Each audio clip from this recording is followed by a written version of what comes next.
Cette semaine à l'émission, la coloration, les freins, les écouteurs et le protocole lors de votre soirée de mariage.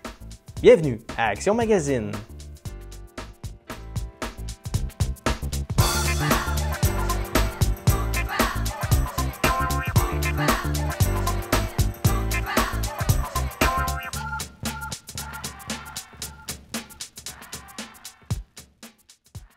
Bienvenue dans Action Magazine, je m'appelle Sylvain Goulet, ça me fait plaisir de vous retrouver cette semaine.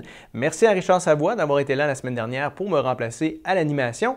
Et on débute votre émission avec votre conseil de coiffure avec Anne-Marie Leclerc-Blodeau. Cette semaine, elle nous parle de la coloration.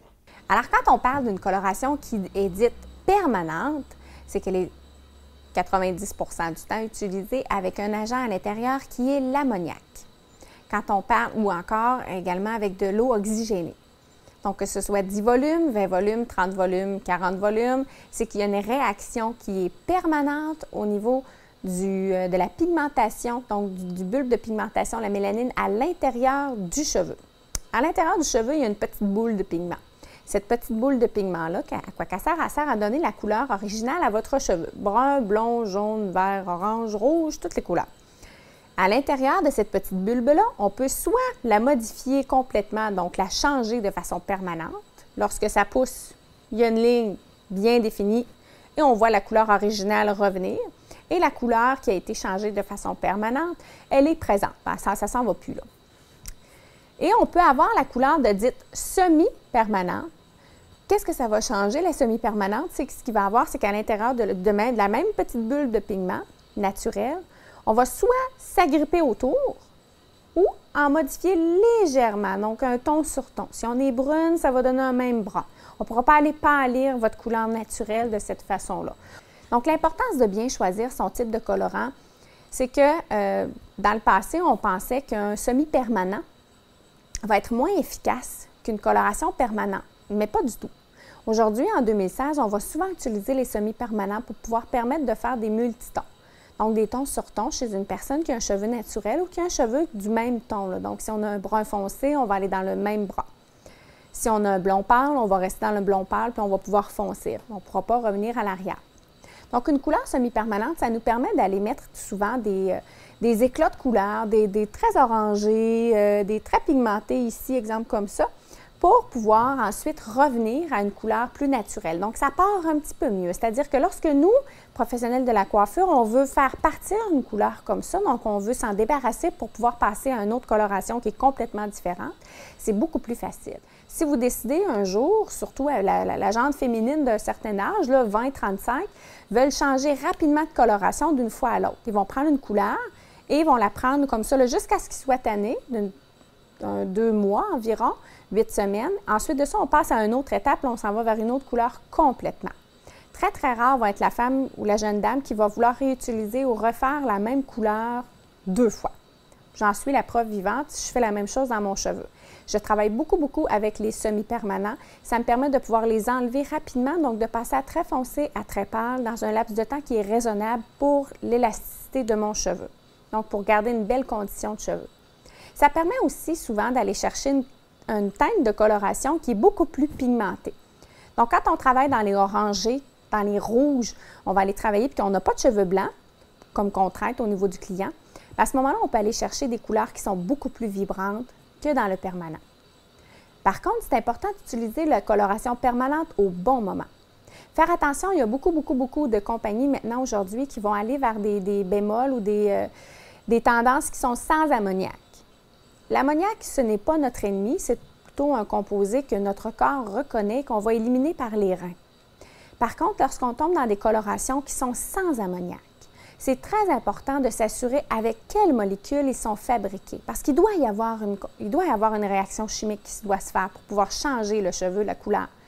Si ce n'est pas l'ammoniac qui va faciliter ce changement-là avec l'eau oxygénée, à ce moment-là, il faut s'assurer de quelle est cette molécule qui va permettre le changement de façon permanente de la couleur du client. Parce que ce pigment-là ou cette molécule-là, il faut faire attention, il peut y avoir de plus grandes réactions allergènes. Comme il peut y avoir aussi l'autre côté où ce soit beaucoup plus facile pour la personne qui a de grosses allergies au niveau du colorant habituellement. J'ai déjà vu des clientes qui ont eu des réactions allergiques donc à plusieurs jours d'intervalle, c'est-à-dire qu'ils ont eu leur coloration une journée et ça a été à plusieurs jours, même voire plusieurs heures après avoir eu la coloration, qu'ils ont eu des réactions allergènes. Des réactions allergènes qui ont été classées comme une réaction alimentaire. Il y a eu un enflement au niveau intérieur chez le client, donc tout ce qui est les voies respiratoires ont gonflé. C'est un petit peu désagréable. Et ça, malheureusement, on ne met pas le doigt là-dessus tout de suite. Ça prend vraiment plusieurs fois avant de pouvoir se permettre de se rendre compte qu'on a une allergie au niveau du colorant. Donc, chez une personne, lorsque vous rencontrez votre coiffeur pour la première fois ou à plusieurs reprises, c'est très, très, très important de lui donner les informations nécessaires pour qu'il puisse savoir s'il y a réaction allergique à la maison et s'il y a symptômes d'une future réaction allergique. Vous savez, si on mange des kiwis, on mange des fraises, on peut en avoir mangé toute notre vie, mais on peut faire quand même une réaction allergène importante plus tard. On peut en manger. La première fois, on n'a pas de réaction. La deuxième fois, on a la langue qui pique. La troisième fois, on a la langue qui pique, qui est gonflée. C'est beaucoup plus important d'une fois à l'autre. Donc, c'est important d'une fois à l'autre de s'assurer que tout va bien. C'est pour ça également que lorsqu'on a tendance à faire une allergie ou une réaction chimique ou à toutes sortes de produits ou qu'on a un cuir chevelu qui est sensible, à ce moment-là, c'est important de le mentionner à votre coiffeur, votre coiffeuse. Et de son côté, il a la responsabilité d'effectuer un test cutané. C'est important également de respecter les temps de pause au niveau des colorations. Les temps de pause au niveau des colorations sont beaucoup plus importantes au niveau du minimum de minutes que du maximum de minutes. Souvent, on va dire « Ah mon Dieu, ça fait déjà 40 minutes, ma couleur va changer. » C'est très rare que votre couleur va foncir énormément.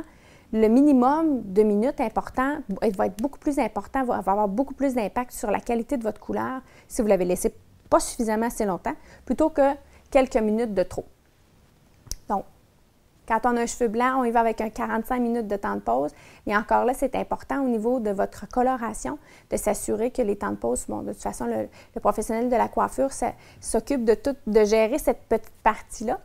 Par contre, vous pouvez vérifier chez nous, chez AM & Compagnie, on offre également le service de coloration sur la route. Donc, vous apportez votre petite bouteille, on vous fait le mélange que vous avez besoin avec une petite consultation à savoir qu'est-ce que vous avez besoin à la maison, si vous êtes à l'aise de le faire à la maison, et on vous assure du suivi qui va avec aussi. Mais c'est vous qui avez effectué votre coloration, donc il faut que vous soyez à l'aise de gérer les temps de pause et les moments de rinçage. L'important, c'est de s'asseoir avec son coiffeur et sa coiffeuse et de discuter correctement de nos besoins, de nos habitudes et pour bien choisir sa coloration. Cette chronique est une présentation de AM & Compagnie. On a un tout nouveau chroniqueur à vous présenter cette semaine. Il s'agit de M. Nico Leclerc, qui est un spécialiste en mécanique auto. Et cette semaine, il nous parle des freins. Évidemment, on est dans la période des pneus. Je vais vous parler non pas de pneus parce que tout le monde sait qu'il faut faire remplacer ses pneus ou c'est préférable de le faire remplacer. Je vais vous parler de l'entretien et la relubrification des pièces de frein. Ça, l'industrie automobile nous recommande, étant donné qu'on est dans un climat nordique, nous recommande 2 fois par année pour éviter des gros problèmes au niveau des freins. Je suis d'accord avec ça, mais j'ai envie de vous promettre quelque chose. Je vous promets que si vous le faites au moins 1 fois par année, tout de suite après l'hiver, vous allez sauver des gros problèmes par rapport à ça. Le calcium s'installe dans la graisse parce que toutes les pièces de frein sont installées dans la graisse pour être capable d'avoir une facilité à être mobile. C'est des graisses qui résistent surtout à la chaleur. Par contre, ils ne résistent pas nécessairement bien à l'humidité, au sel, au sable et à l'eau comme telle. Il y a des petits plastiques de caoutchouc qui empêchent l'eau, le sel et l'humidité de rentrer. En tout cas, qui essayent de le faire. S'ils réussissent, c'est tant mieux. S'ils ne réussissent pas, ça réussit à entrer et l'eau a autant de la misère à ressortir qu'à y rentrer. L'hiver, c'est vraiment une période difficile pour les autos. Alors, un coup que l'humidité est rentrée, il faut que quelqu'un la fasse ressortir. C'est ce que je suis en train de vous proposer aujourd'hui, de faire en sorte de démonter le système de frein, retirer toute la graisse qui est souillée par l'humidité, le sel, le sable, et remettre de la graisse neuve, réassembler tout ça. Si on ne fait pas ça, c'est comme si on mettait nos pièces de frein à cuire dans notre four. Imaginez, ça va ressortir comment? Ça va ressortir tout sec, ça va ressortir tout jamais. qui va faire en sorte que le freinage va être diminué et les pièces de frein risquent d'user de façon croche. Je vais vous aider en faisant ça. Je vais vous permettre de maximiser certainement de 15 à 20 la durée de vie utile de vos pièces de frein. 15 à 20 de vie utile, ça commence à être économique selon moi. Alors, une fois par année, tout de suite après la période d'hiver, c'est l'entretien que ça vous prend au niveau des freins pour maximiser leur efficacité, la sécurité et leur durée de vie. Effectivement, lorsque vous faites faire l'entretien et la relubrification des pièces de frein en même temps que vos pneus, on sait très bien qu'il y a deux travaux qui sont faits en même temps. Alors, vous sauvez certainement sur le forfait. À ce moment-là, Leclerc et Fils vous remet, vous crédite directement sur la facture un montant de 20 $ quand on fait les travaux de relubrification et entretien des freins en même temps que les pneus. C'est pour ça qu'on trouve que productivité égale économie pour le client. Il y a différentes qualités de freins. On y va souvent avec, selon ce que le client fait comme millage, la façon que le client le fait et aussi le véhicule que le client a. Je vais vous donner un exemple. Un Ford F550, on ne peut pas mettre une qualité de frein minime si la personne nous explique qu'il transporte du bois, qu'il travaille fort avec ça. Par contre, un véhicule qui fait 7000 km par année, on s'entend qu'il ne fait pas beaucoup de millage et que la personne est plutôt en mode promenade. À ce moment-là, la qualité de frein n'a pas besoin d'être aussi efficace et dans la dissipation de la chaleur. Alors, on ajuste selon ce que le client a besoin versus le prix qu'on peut proposer, selon les qualités. Vous prenez rendez-vous pour changer les pneus. On va vous proposer de faire l'entretien et la relubrification. Ça comprend bien évidemment, avec les pneus, on va mesurer l'état des freins. On va vous dire qu'est-ce qu'il y en est maintenant. Si toutefois les freins sont bons, ils ont quand même besoin de l'entretien qu'on propose. Parce qu'il faut se débarrasser des séquelles, de ce qui reste de l'hiver sur nos freins. Par la suite, on fait la relubrification, puis on va enduire le système de frein complet d'un produit anti-rouille pour favoriser, pour le protéger, pour ralentir son vieillissement. Assez que les gens nous autorisent souvent de faire l'entretien. Quand ils voient les pièces de frein, ils disent « Ouais, mais tu les as pas changées, là. » Ça donne l'impression de les avoir changées, mais absolument pas. C'est un enduit qu'on met par-dessus pour être capable de maximiser ou minimiser, pardon, l'usure ou la corrosion au niveau des freins. Malheureusement, le frein ne nous donnera pas de signe comme tel, ou quand il va nous les donner, ça va souvent être trop tard. Il va nous envoyer un signe comme de quoi il y a une vibration.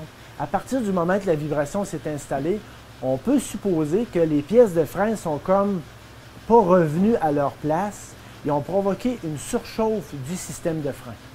Malheureusement, ça c'est ce qu'on appelle un petit peu trop tard. La prévention est pour éviter ce genre d'affaires-là. Alors, qu'est-ce qui arrive quand on dit non à un entretien et relubrification du système de frein? Bien là, ça peut faire en sorte que le freinage est diminué. Il faut peser un petit peu plus fort sur la pédale pour avoir un freinage efficace. Le système ABS peut embarquer plus souvent sans raison. Alors, on se pose des questions. Et ça peut silencieusement user nos pièces de frein de travers, ce qui fait en sorte qu'on va être obligé de les changer de façon prématurément. Alors, c'est de façon à vous éviter ça, de faire l'entretien préventif avant. D'aucuns organismes reconnus disent que ça coûte 4 fois moins cher faire l'entretien d'un véhicule que d'attendre que les pièces brisent et faire de la réparation. 4 fois moins cher, je pense que ça vaut la peine de vous en informer. Pour plus d'informations et nous joindre, on peut me rejoindre au téléphone 418-387-5110, poste 2, au service, sur le web au leclercetfils.com ou par email service avec un S en commercial leclercetfils.com. Cette chronique est une présentation de l'atelier de mécanique JL Leclerc et Fils. On est de retour dans Action Magazine et si vous êtes de ceux qui trouvaient que votre conjoint ou conjointe écoute la télé trop fort, eh bien, j'ai peut-être une solution pour vous. En fait, Benoît Carrier-Clich, bonjour. Salut Sylvain. Aujourd'hui, tu nous parles d'écouteurs sans fil. Oui, je vous parle d'écouteurs sans fil parce que c'est un marché qui, depuis les 20 dernières années, est quand même très populaire. Seulement, c'est qu'on ne fait pas beaucoup de promotion par rapport à ça, mais seulement c'est que des qualités, il y a des performances par rapport au casque d'écoute. OK. Puis comment on fait pour choisir le bon casque d'écoute? C'est sûr que ça va dépendre toujours des équipements qu'on a à la maison, toujours aussi dépendant le confort, parce que souvent, une paire d'écouteurs, ça ne s'achète pas par téléphone. Ça s'essaye, puis il faut les entendre, puis il faut les porter. Souvent, c'est par ça qu'on va déterminer certains écouteurs qu'on va avoir pour un client ou pour un autre client. Bien, c'est quoi? Question d'hygiène, là. On sait que les écouteurs, habituellement, ne sont pas remboursables ou retournables. C'est important de bien les essayer en magasin. Oui, effectivement, parce que c'est sûr que si ça fait quelques mois qu'on a ça à la maison puis qu'on n'est pas satisfait du produit, c'est difficile pour nous, côté hygiène, comme tu le mentionnes. Mais seulement, c'est avec les produits Sennheiser, on a une grande variété. J'ai juste apporté 3 produits, mais il y a à peu près 7 ou 8 produits sur le marché dans les écouteurs sans fil. C'est sûr qu'on a une bonne variété pour les essayer, pour les écouter. Puis à partir de là, c'est très rare les retours qu'ils vont avoir par rapport à ça. Parfait. Le premier modèle ici que tu as apporté, qu'est-ce qu'il y a comme particularité? C'est un modèle de base de chez Sennheiser. Puis Sennheiser, c'est allemand. C'est une des plus grandes forces du marché dans le côté des écouteurs sans fil. C'est pour ça que j'ai apporté ces modèles-là. J'ai 3 modèles. Le modèle de base qu'il va avoir, c'est un modèle rechargeable conventionnel avec des piles 3A. C'est un modèle analogique standard au prix de 149. Un modèle qui va avec des contrôles manuels, ce qui fait que le contrôle de volume manuel, un contrôle de ce qu'on appelle de synchronisation avec la base et l'écouteur manuel. Pour certains gens qui sont à l'aise un peu, va quand même bien fonctionner. Seulement, il y a des gens, des personnes âgées, c'est là-dessus qu'on a plus de clientèle. On a de la difficulté des fois à ajuster le volume, ajuster le tune qu'on appelle, qui est la synchronisation entre la base. Mais c'est un modèle très populaire. 8 fois sur 10 de vente, c'est ce modèle-là qui va arriver sur le marché. J'ai un autre modèle que j'ai apporté dans le milieu qui est ici. C'est un modèle un petit peu plus dispendieux. Il va se vendre 299. C'est un modèle qui va avoir ce qu'on appelle un haut-parleur ouvert. Qu'est-ce que je dis par rapport à ouvert ou fermé? Le modèle de base que je vous présentais, c'est un modèle qu'on va avoir avec un haut-parleur qui est plat. Okay. Comparativement à celui-là, c'est un modèle qui va être ouvert, que l'oreille va rentrer à l'intérieur de la cavité. Ce qui fait que vous allez avoir une meilleure sonorité, un meilleur confort surtout, puis aussi une isolation extérieure des bruits ambiants. C'est sûr que si vous écoutez la télévision 3-4 heures par soir, un modèle de base va vous faire chauffer l'oreille parce que s'il y a une pression qui s'exerce sur l'oreille et non autour de l'oreille versus ce modèle-là, c'est un des gros avantages qu'il va avoir. Et aussi, c'est un modèle qui est portatif. La base qui est ici reste à la maison, on ne peut pas bouger. Versus un modèle qui va être comme ici, il va être capable de bouger. On est capable de mettre des piles à l'intérieur. Si vous voulez partir en voyage avec ça, vous êtes capable de mettre votre source audio à l'intérieur, que ce soit d'un appareil MP3 ou d'un petit téléviseur, et vous allez pouvoir bénéficier de l'écoute sans fil avec celui-là. De quelle façon il se branche sur le MP3? Ça va être sur une prise auxiliaire qu'on appelle 3,5 mm. C'est une petite prise conventionnelle, communément appelée Jack 1.8. Celui-là va avoir vraiment cette entrée-là que vous branchez votre appareil. La diffusion part de la base et le récepteur qui est l'écouteur va recevoir le signal. Okay. Et ce modèle-là va avoir un volume et une synchronisation automatisée qui est numérique. Ce qui fait qu'il n'y aura pas d'interférence, beaucoup moins. Il va avoir un meilleur volume aussi, une meilleure qualité sonore, une meilleure plage aussi pour ce qu'on appelle les hertz. Parce qu'il va descendre plus en hertz, il va monter plus en hertz, qui va avoir une meilleure plage audio avec ce type de modèle-là aussi. Et ça fonctionne avec des piles 3A, que dans 3 ans, les piles sont fatiguées. On les change, ça coûte une quinzaine de dollars, puis on repart avec ça. Est-ce que ça se fait si on manque de piles? On n'a pas de piles à portée de la main, de se rajouter un fil pour se brancher pour finir d'écouter ce qu'on écoutait? Non, c'est pas possible parce que ces modèles-là, vu que c'est des bons écouteurs en termes de puissance, c'est qu'il y a un amplificateur intégré qui doit pousser un signal audio. Et de là, pourquoi les piles existent. Il y a certains modèles Bluetooth qui vont avoir une entrée conventionnelle, même si on perd les piles. Okay. Mais pour ces types de modèles-là, chez Sennheiser, on a absolument besoin d'avoir des piles. Parfait. Dernier modèle, qui est un modèle plus haut de gamme? Oui, ça, c'est une des nouveautés chez Sennheiser depuis l'année passée. C'est un des plus gros modèles qui existe. Une des particularités vraiment intéressantes, c'est la qualité sonore et le confort. J'appelle ça du minou, là. Oui. C'est vraiment un haut-parleur qui va être intéressant, une qualité sonore, une puissance sonore, puis aussi une précision, parce que qu'est-ce qui arrive souvent, c'est des casques qui sont plus destinés vers des audiophiles. On n'est pas nécessairement obligé d'écouter uniquement de la télévision avec ça. Il y a certains gens qui branchent ça à partir de leur ordinateur ou à partir des systèmes des systèmes musicaux, des amplificateurs, pour donner une qualité audio. Parce que c'est une des particularités de chez Sennheiser. Ils vont faire de l'entrée de gamme, mais ils vont faire des haut-parleurs, des écouteurs jusqu'à des milliers de dollars aussi. Donc, Sennheiser qui ont sorti ce modèle-là. Et un des gros avantages, aujourd'hui, on a des téléviseurs qui sont beaucoup plus numériques, des télévisions plasma, cristaux liquides, OLED. C'est qu'ils ont seulement à ce temps des sorties audio numériques. Ils n'ont plus des sorties analogiques conventionnelles, rouge et blanc, ou du moins, il y en a de moins en moins. Et sur certains modèles, on n'a pas le choix d'acheter des convertisseurs qui vont convertir le numérique à l'analogique, ce qui fait augmenter le prix d'achat de l'appareil. Ce produit-là va avoir une entrée audio numérique et une entrée audio analogique. On va pouvoir sélectionner quelle source d'entrée qu'on veut avoir avec ça. Puis avant de magasiner ça, est-ce qu'on devrait s'assurer qu'on a les bons branchements à la maison?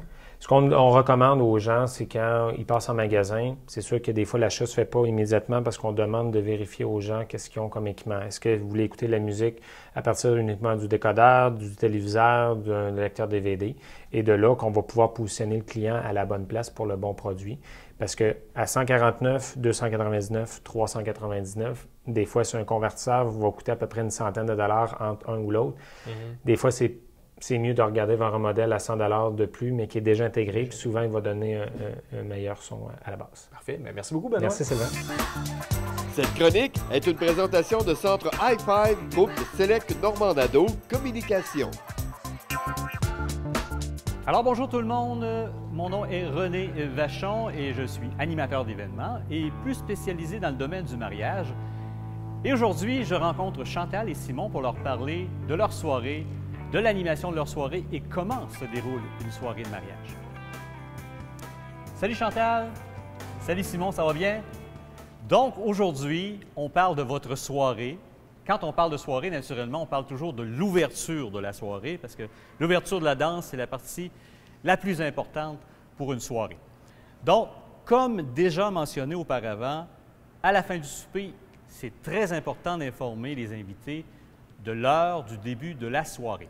Donc, pendant la soirée estivale, vous savez que c'est beaucoup plus difficile de faire entrer les gens parce que naturellement, la température est adéquate, il fait très chaud à l'extérieur.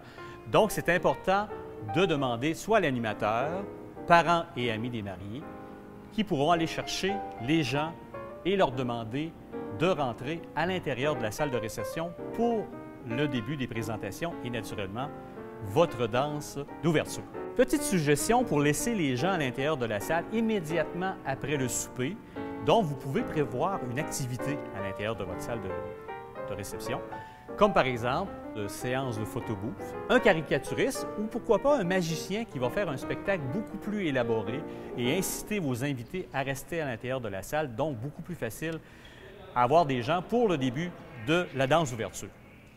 Une autre suggestion, puisque la danse est une partie importante de la soirée et que les mariés vont peut-être nous présenter une petite chorégraphie, j'espère que vous avez préparé la vôtre, et c'est une pratique qui dure depuis plusieurs mois, et peut-être préférable de réserver un espace immédiatement après votre souper à l'intérieur de votre salle de réception pour commencer la danse après votre souper. Donc, c'est bien important de penser à cette façon de faire.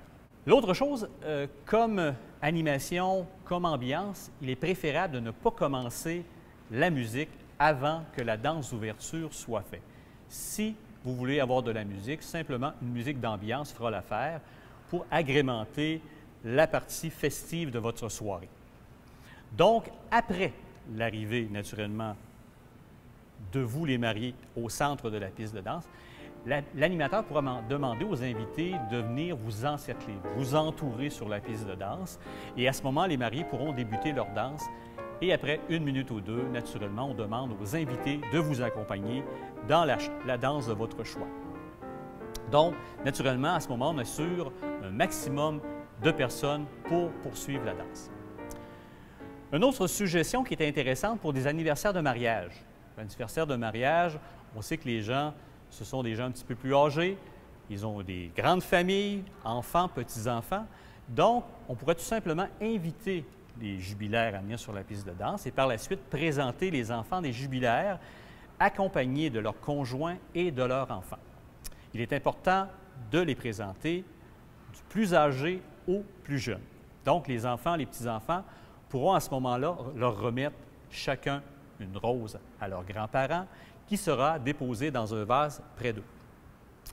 Donc, vous comprenez qu'il est moins gênant pour les jubilaires de débuter la danse en ayant leur famille avec eux. Et après quelques pas de danse, parents et amis pourront se joindre au couple pour continuer la danse. Donc, une façon très, très facile de commencer la danse pour ces gens-là. Au niveau de l'orientation musicale, comme au moment du choix de votre animation pendant le souper, il est important pour le succès de votre soirée d'établir avec le responsable de l'animation, soit discomobile, chansonnier, orchestre, l'orientation et le style musical suggéré et approprié. Même si votre soirée est importante et on doit tenir compte naturellement de vos goûts à tous les deux, il faut tenir aussi compte du choix des invités. Donc, naturellement, pour équilibrer et trouver des styles musicaux qui vont leur plaire. Donc, il est important de bien connaître ces invités, puis peut-être faire un petit sondage auprès de vos proches. L'autre chose qui est importante, c'est de bien établir ce que vous voulez entendre et ce que vous ne voulez pas entendre. Vous pouvez demander au responsable de l'animation, discomobile, orchestre ou chansonnier, de vous remettre leur répertoire et plus précisément pour les orchestres et les chansonniers. Évidemment, un orchestre, ça présente un avantage et des désavantages. Donc, naturellement, avec un orchestre, vous allez savoir naturellement que le style musical est un petit peu plus limité, mais également le prix. Il est difficile de faire des demandes spéciales pour les invités et il y aura sans doute 2 à 3 pauses pendant la soirée, donc on vient couper un peu plus notre soirée. Par contre, si vous êtes sûr du répertoire de l'orchestre, je vous assure que l'ambiance sera beaucoup plus forte. Il est beaucoup plus facile, naturellement, si vous avez un DJ, de diminuer la force du son, de modifier son répertoire et de faire des heures supplémentaires. Moi, ce que je vous suggère, c'est d'engager les deux. Donc, on alterne orchestre et DJ pendant votre soirée et comme ça, tout le monde sera content. Au niveau de l'animation et des jeux, ne pas prévoir trop de jeux pendant votre soirée de danse, car il est difficile d'attirer l'attention des invités lors d'une soirée de danse qui est prioritaire pendant une soirée de mariage. Donc, exigez par contre, par le responsable de l'animation, le discomobile, l'orchestre ou le chansonnier, de bien mentionner le style musical des danses qu'ils vont présenter tout au long de la soirée. Certaines animations qui sont dirigées vers la danse pourront être proposées, mais encore là, je ne vous le conseille pas. Attention de bien choisir le moment pour faire une animation pour éviter de briser le rythme de la soirée et ne jamais oublier, lorsque les mariés sont sur la piste de danse et s'amusent, leurs invités seront également tentés de les accompagner, donc une ambiance assurée. On arrive maintenant à une partie intéressante de la soirée. On parlait d'animation, éviter de faire de l'animation, mais vous savez que le lancer du bouquet de la jarretière, c'est un incontournable dans le domaine du mariage. Donc, c'est une animation encore très populaire dans les mariages. Il est important de faire cette animation pas trop tard en soirée. Je vous suggère environ 1 heure après le début de votre danse d'ouverture pour permettre au plus grand nombre de personnes, de célibataires, d'y participer. À ce moment-là, votre animateur pourra vous donner des suggestions, des façons originales d'attribuer ce précieux objet. La fin de soirée, on y arrive, donc s'il y a un goûter de prévu, comme on parlait tantôt, ne pas attendre non plus à la fin de la soirée pour le présenter. Naturellement, vous allez avoir mis des efforts, vous avez mis beaucoup de temps pour préparer ce goûter. Donc, évitez d'attendre à la toute fin pour le présenter, mais disons 1 heure avant la fin de la soirée, ça serait l'idéal. Et on demande à l'orchestre, à l'animation, de continuer du côté musical et simplement baisser le son pour, naturellement, inciter les gens à rester pour le reste de la soirée. Vous pourrez terminer la soirée avec une danse à votre choix et permettre à vos invités de vous saluer en dansant tour à tour avec vous tout au long de cette danse de fermeture. Donc, pendant que vous saluez vos invités, demandez de diminuer la force de la musique, bien important, et terminez par des pièces moins rythmées. Voilà ce qui termine une très belle soirée de mariage. En terminant, votre soirée doit être naturellement très festive, à votre image et surtout adapté à vos invités, orienté vers une soirée où l'animation musicale est en priorité et profitez de ce moment pour danser avec vos parrains en nous.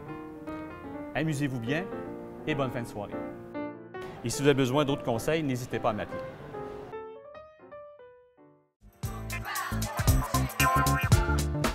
Cette chronique est une présentation de Blitz Animation.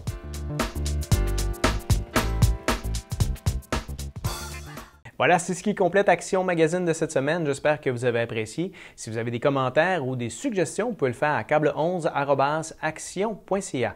Je m'appelle Sylvain Goulet et je vous donne rendez-vous la semaine prochaine pour un autre Action Magazine.